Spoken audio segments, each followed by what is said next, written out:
he could smell alcohol on his breath. When the officer asked McCarthy to turn off his engine, McCarthy allegedly said, quote, "You've got to be kidding me. I'm out of here." And then he drove away. Here's the deal. The Massachusetts State Police might as well have invented corruption, because when it comes to bending the rules, they have turned it into an art form. The latest example, Detective Captain Thomas McCarthy's jaw-dropping overtime scandal, a story that is so outrageous it's hard to believe it's not satire. McCarthy somehow managed to rake in a ridiculous $584,000 in 2024, with nearly $350,000 coming from overtime alone. That's crazy. This cop took home more in a year than most people earn in a decade. And it's not just his paycheck that is shocking. McCarthy's long track record of issues within the department, including a year-long suspension, is a level of greed that's almost comical, if it wasn't so infuriating. How does the system allow this to happen? It's a question that exposes a deeper rot within this police department, a culture of exploitation where officers treat public funds like their personal ATM, and there's no oversight to be found. On this channel, we talked about corruption in other police departments, like the NYPD, where Jeffrey Amandry reportedly handed out overtime in exchange for cheeks. The question is now, what the hell was McCarthy doing to pull in $500,000 a year? Was he just exceptionally well at work in the system,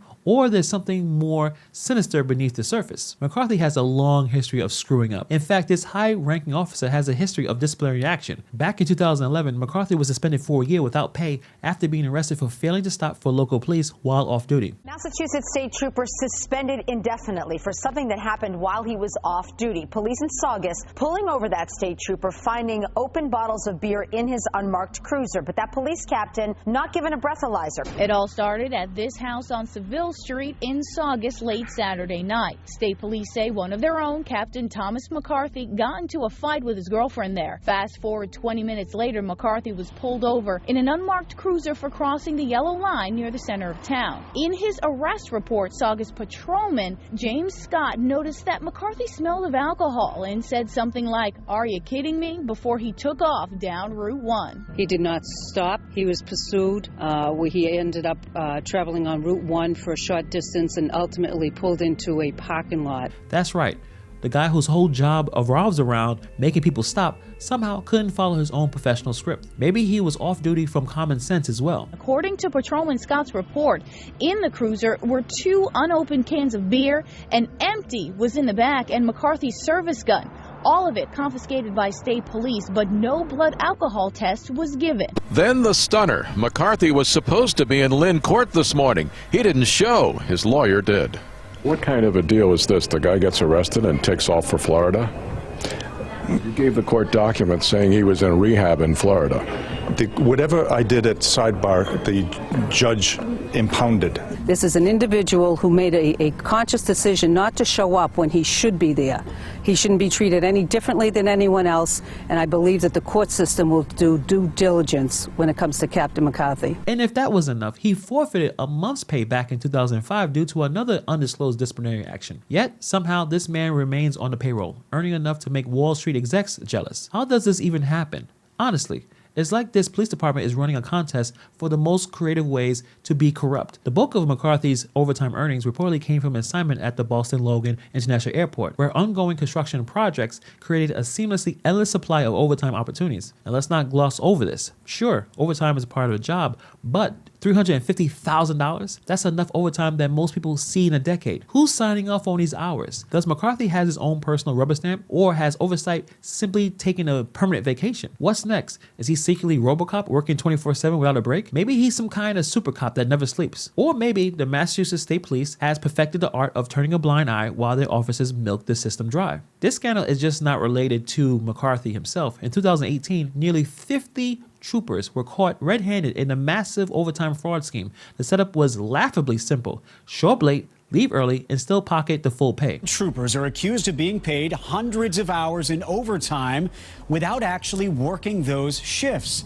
Well, today the superintendent announced that those officers could face discipline. And many taxpayers just learning about this are furious. State Police Colonel Kerry Gilpin says an audit shows 21 troopers assigned to patrol the Mass Turnpike were paid for overtime shifts they did not work. I came on this job for a reason, to make a difference, for public respect, for public trust, and to think that these alleged actions occurred, not just prior to me, but now under my watch. The colonel couldn't put a dollar amount on it, but said each trooper allegedly put in for somewhere between 1 and 100 hours of overtime not worked. That amounts to thousands of taxpayer dollars. Just like clocking in for a 12-hour shift and leaving after lunch, but you're still somehow clocked out at midnight. Fast forward to 2023, and the situation continues. Former officers Griffin and Robertson were convicted of conspiracy and wire fraud, among other charges. These guys siphoned thousands from federally funded traffic safety programs, proving once again that greed knows no boundaries. Former Lieutenant Daniel J. Griffin and former Sergeant William W. Robertson are facing federal charges including wire fraud and federal programs embezzlement. The allegations coming after both of them faked overtime entries on their time cards along with other troopers. They then tried to destroy evidence of these overtime records. Speaking of this ridiculousness, let's get into something serious, someone dying. Case in point, 25-year-old police recruit Enrique Delgado Garcia. During a defensive tactics training exercise designed to simulate real-world physical confrontations, including maneuvers to subdue a suspect or defend against an attack, Delgado Garcia sustained injuries so catastrophic that doctors compared him to a 100-mile-per-hour car crash. He lost teeth, suffered brain trauma, and tragically died. The 25-year-old state police cadet died at their training facility in what was reported as a medical crisis during a training exercise. The family says all they know is the 25-year-old was hit in the head and lost consciousness, and that all of his teeth were broken with bruises on his body. He had dreams and a future that was going to be remarkable, and it was all cut short. The family just needs to get answers as to what happened.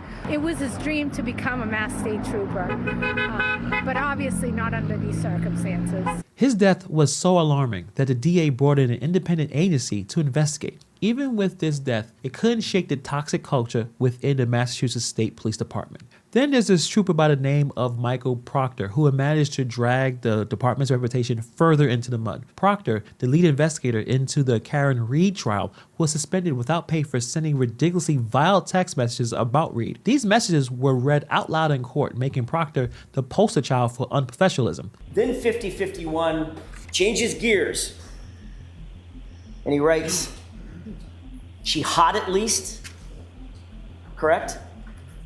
Yes. And what was your response to that? From all accounts, he didn't do a thing wrong. She's a whack job cunt. From all accounts, he didn't do a thing wrong. She's a whack job cunt. That's what you wrote, correct? Correct. 16 hours into this investigation. Yes. Into your objective and unbiased, thorough investigation, correct? Correct. Now, we return to the fallout from the mistrial in the case against Karen Reed. The lead investigator, Trooper Michael Proctor, has been relieved of his duties.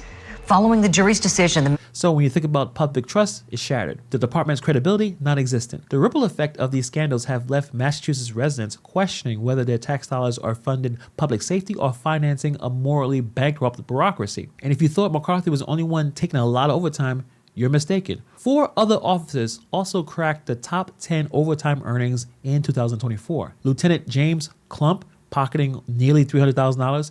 Then you see Sergeant Michael Foray. He's getting about $260,000. Then you see another guy here making $240,000. Another one making $223,000. This department financial priorities look less like a budget and more like a get-rich-quick scheme for the very few who know how to game the system. So here's the million-dollar question. Where is the oversight? Where is the internal affairs? Even with the public outcry, the police department's response to these repeated scandals have been underwhelming at best. Promises of reform ring hollow when the same patterns of abuse keep resurfacing. This isn't just a one-off. This is a pattern of abuse. At the end of the day, the Massachusetts State Police overtime scandal is just another part of the systematic failure. Until real reforms take place, these situations will continue to happen. Meanwhile, the residents of Massachusetts are left footing the bill, wondering when or if they'll ever see justice for the widespread abuse of their trust and tax dollars. So it seems like this type of abuse of overtime in a lot of municipalities across the country seems to happen quite often, particularly in law enforcement. You can just pretend to have as much overtime as possible, and you can rake in high 6 figures while nothing really is getting done, and the taxpayers are the ones footing the entire bill. What do you guys think? Let me know what your thoughts are in the comments below. Thank you for taking time to watch this video, and I'll see you guys in the next video.